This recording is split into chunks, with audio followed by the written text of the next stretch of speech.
क्यों इस टैलेंटेड अभिनेत्री को बॉलीवुड की गंदी पॉलिटिक्स का शिकार होना पड़ा। भोला भाला खूबसूरत चेहरा, मनमोहक अदाएं और नशीली आंखें, बॉलीवुड में एंट्री करने वाली वो अभिनेत्री जिन्होंने अपनी पहली फिल्म से यंगस्टर्स को दीवाना बना दिया। एक trend classical dancer, acting school से पढ़ी हुई और कुछ क्लासिक फिल्मों में इतना दमदार अभिनय किया कि आलोचकों ने जमकर सराहना की। हिंदी फिल्मों के साथ साथ साउथ इंडस्ट्री पर भी राज किया और नंबर 1 एक्ट्रेस बन गई। हेमा मालिनी की भतीजी और पिता थे प्रोड्यूसर, लेकिन फिर क्यों इनका करियर ज्यादा आगे नहीं बढ़ पाया? क्यों इन्हें फिल्मी करियर बनाने के लिए इतने पापड़ बेलने पड़े? क्यों साजिश रचकर इन्हें फिल्मों से बाहर निकाल दिया गया? टैलेंटेड होने के बावजूद भी इन्हें क्यों बॉलीवुड से संन्यास लेना पड़ा? सब कुछ जानेंगे आज की इस वीडियो में। आज हम बात कर रहे हैं बॉलीवुड और साउथ इंडस्ट्री की बेहद ही खूबसूरत और टैलेंटेड अभिनेत्री मधु के बारे में। स्टार किड होने के बाद भी इन्हें अपनी पहली फिल्म पाने के लिए एड़ी चोटी का जोर लगाना पड़ा था, जबकि उनके पिता प्रोड्यूसर थे और उनकी सगी बुआ हेमा मालिनी जैसी सुपरस्टार है। लेकिन अपने मेहनत के जरिए मधु ने पहली फिल्म से बॉलीवुड में धमाका कर दिया। मधु का जन्म 26 मार्च 1969 को चेन्नई में एक तमिल परिवार में हुआ था। उनकी मां रेणुका भरतनाट्यम डांसर थी और पापा रघुनाथ फिल्म प्रोड्यूसर थे। मधु पैदा हुई तो उनका नाम पद्मा मालिनी रखा गया, लेकिन बड़े होने के बाद स्कूल में नाम बदलकर मधुबाला मालिनी कर दिया गया। ये अपने माता पिता की इकलौती संतान थी और इसकी स्कूलिंग मुंबई से हुई थी। इनके पिता प्रोड्यूसर थे तो इन्हें बाल कलाकार के रूप में कई फिल्मों में काम करने का मौका मिला। इसमें कुछ फिल्मों में इन्होंने हेमा मालिनी के साथ भी अभिनय किया था। मधु जब 13 साल की थी तभी उनकी मां का कैंसर से निधन हो गया था। मधु ने मुंबई से ही अपना कॉलेज भी पूरा किया। मधु अपनी बुआ हेमा मालिनी से काफी प्रभावित थी और उन्हें अपना रोल मॉडल मानती थी। उन्हें अभिनय से शुरू से ही लगाव था, लेकिन वो फिल्मों में काम करना चाहती थी। ये बात उन्होंने किसी के साथ शेयर नहीं की।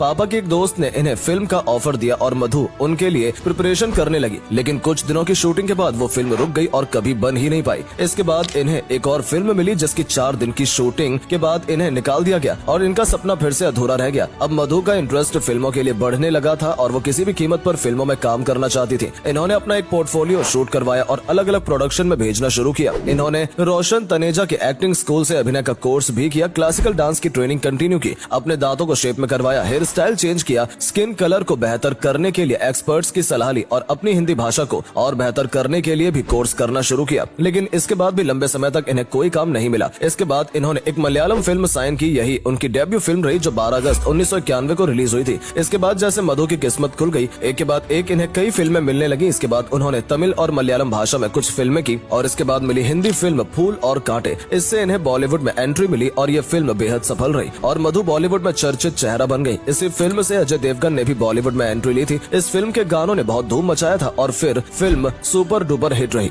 मधु के पास कई फिल्मों के ऑफर आने लगे और 1992 में उन्हें फिल्म मिली रोजा। इसके अलावा उन्होंने 2 तमिल और एक मलयालम फिल्म की भाषा में भी काम किया। रोजा फिल्म भी सुपर डुपर हिट रही। इस फिल्म के गानों ने धूम मचा दी। इस फिल्म को मनी रत्नम ने बनाया था और ए.आर. रहमान के शानदार म्यूजिक ने फिल्म में 4 चांद लगा दिए। इस फिल्म को कई भाषा में डब किया गया और सभी जगह ये फिल्म हिट रही। इसे 3 नेशनल अवार्ड और एक इंटरनेशनल अवार्ड भी हासिल हुआ। इसके लिए मधु को बेस्ट एक्ट्रेस का फिल्म फेयर नॉमिनेशन भी मिला। इसके बाद फिल्म क्रिटिक्स ने उनकी एक्टिंग की खूब तारीफ की और उन्हें टॉप एक्ट्रेस में शुमार किया जाने लगा। 1993 में मधु की 3 फिल्में आई, एक कन्नड़, एक तमिल और एक हिंदी फिल्म पहचान, जिसमें सैफ अली खान, सुनील शेट्टी और शिल्पा शिरोडकर ने भी काम किया था। 1994 में भी उनकी 3 फिल्में आई, जिसमें से एक हिंदी फिल्म थी ऐलान, जिसमें उन्होंने अक्षय कुमार के साथ काम किया। ये फिल्म हिट रही और गाने भी सक्सेसफुल रहे। इसी साल उनकी दूसरी हिंदी फिल्म थी प्रेम रोग, जिसमें उन्होंने ऋषि कपूर के साथ काम किया। हालांकि ये फिल्म कुछ ज्यादा कमाल नहीं कर पाई। इसी साल उनकी एक और फिल्म थी गोविंदा के साथ ब्रह्मा, जो भी खास नहीं चली। उनकी 5वीं हिंदी फिल्म आई मिथुन चक्रवर्ती के साथ जनता की अदालत, लेकिन इसमें मधु का रोल कुछ खास नहीं था और ये एक एक्शन फिल्म थी। उसके बाद मधु ने काम किया हम है बेमिसाल, जिसमें वो सुनील शेट्टी के साथ नजर आई। 1995 में मधु की 5 फिल्में आई, जल्लाद, दिया और तूफान, मोहिनी, हथकड़ी और रावण राज, जिसमें दिया और तूफान में मिथुन के साथ इनकी जोड़ी काफी अच्छी जमी। कुछ सीन में मधु ने बहुत शानदार एक्टिंग की थी, जिसकी काफी तारीफ हुई। हथकड़ी में मधु गोविंदा और शिल्पा शेट्टी के साथ नजर आई। जल्लाद में वो फिर से मिथुन के साथ नजर आई, जिसमें उनके ऊपर कहानी हॉट गाने फिल्माए गए। 1996 में मधु की साउथ फिल्मों के अलावा 2 हिंदी फिल्में आई, जो थी रिटर्न ऑफ ज्वेल थीफ और दिल जले। दिल जले में अजय देवगन के साथ मधु बोल्ड अवतार में नजर आई और उन्होंने खूब जलवे बिखेरे। ये फिल्म सुपर डुपर हिट रही और मधु पर फिल्माए गए गाने भी बहुत पॉपुलर हुए। मधु बॉलीवुड के दिग्गज कलाकार नाना पाटेकर के साथ फिल्म यशवंत में भी नजर आई थी। 19 फरवरी 1999 को मधु ने एक बिजनेसमैन आनंद शाह से शादी रचा ली, जो अमेरिका के एक बड़े इंडस्ट्रियलिस्ट के तौर पर जाने जाते थे और ये खबर अखबारों की सुर्खियां बन गई, क्योंकि पहले से इसके बारे में किसी को कोई खबर नहीं थी। आनंद शाह जय मेहता के कजिन हैं, जिनसे जूही चावला की शादी हुई है। इनकी शादी की खबरें बाहर आते ही इन्हें दर्जनों फिल्मों से बाहर निकाल दिया गया और कुछ फिल्मों में इनका रोल इतना छोटा कर दिया गया कि इन्होंने खुद ही इन फिल्मों को करने से मना कर दिया। शादी के 3 साल बाद 2002 में इनकी एक फिल्म आई मुलाकात, जिसमें ये जैकी श्रॉफ के साथ नजर आए, लेकिन इसके अलावा इनके पास कोई और फिल्म नहीं थी। इस तरह अपने साथ भेदभाव होता देख मधु ने खुद ही फिल्मी दुनिया को अलविदा कहने का मन बना लिया और इन्होंने बॉलीवुड से रिश्ता तोड़ लिया और अपने गृहस्थी में बिजी हो गई। कहा जाता है कि उस दौर के कुछ प्रोडक्शन हाउस ने और अभिनेत्रियों ने मधु के खिलाफ साजिश रची थी। प्रोड्यूसर्स के दिमाग में ये डाला गया कि शादीशुदा अभिनेत्री की फिल्मों में चांस न दे क्योंकि वो कुछ खास कमाल नहीं कर पाती हैं और दर्शक उन्हें देखना नहीं चाहते हैं। वहीं उनकी कुछ फिल्मों को दूसरे अभिनेत्री ने हड़प लिया। 1991 से लेकर 1999 तक मधु के करियर के लिए गोल्डन पीरियड रहा था,